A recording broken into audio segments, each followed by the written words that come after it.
Electronic ই West একটা আমাদের বড় চ্যালেঞ্জ। তো ই ওয়েস্টটাকে আমরা, ই ওয়েস্ট আর প্লাস্টিক ব্যাপারটা, এই দুটো হচ্ছে এই মুহূর্তে আমাদের বড় দুটো দৈত্য। তো এবার ই ওয়েস্টটাকে যদি আমরা রিসাইকেল করতে চাই, তাহলে ই ওয়েস্টটা কি সেটা আমাদের আগে বুঝতে হবে। তো আমাদের যে রেডিও হতে পারে, আমাদের মোবাইল হতে পারে, টিভি হতে পারে, ফ্রিজ হতে পারে, তো এইগুলো হচ্ছে আমাদের ই ওয়েস্টের প্রকার।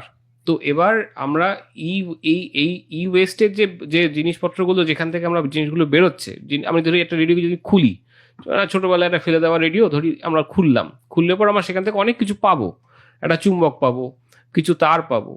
তো সেই জিনিসগুলো যখন আমরা পেলাম, তখন সেই জিনিসগুলোকে আমরা অন্যান্য আর্টিফ্যাক্টস, যেরকম আমি আগেই বললাম, যেরকম যেমন যেমন সিডি আমাদের যেটা আগে এককালে ছিল, সেই সিডিও একটা ফেলে দেওয়া জিনিস।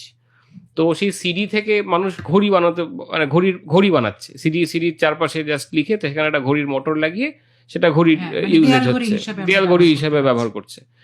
তো যেরকম এবার বাদ বাকি যে তার বা এই জিনিসগুলো তৈরি হচ্ছে, ব্যাটারি একমাত্র এমন একটা প্রোডাক্ট যে ই ওয়েস্টের মধ্যে, যেটা কিনা কোনোভাবেই রিইউজেবল নয়।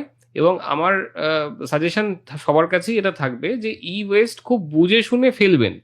বিকজ ই ওয়েস্ট মানে একটা ইলেকট্রনিক জিনিসের মধ্যে এমন কিছু জিনিস থাকে, এমন কিছু প্রোডাক্টস থাকে, যেই প্রোডাক্টগুলো কিনা মানে আমাদের রাস্তাঘাটে বা কোনো আবর্জনার ক্ষেত্রে এগুলো পড়ে থাকলে যে জিনিসটা খুব নোংরা হয়, মানে খুব মানে ক্ষতিকারক, সেখান থেকে অনেক ধরনের কেমিক্যালস বেরোয়, সেগুলোকে আমাদের মানে পরিবেশে ছড়ানোটা একেবারেই উচিত নয়।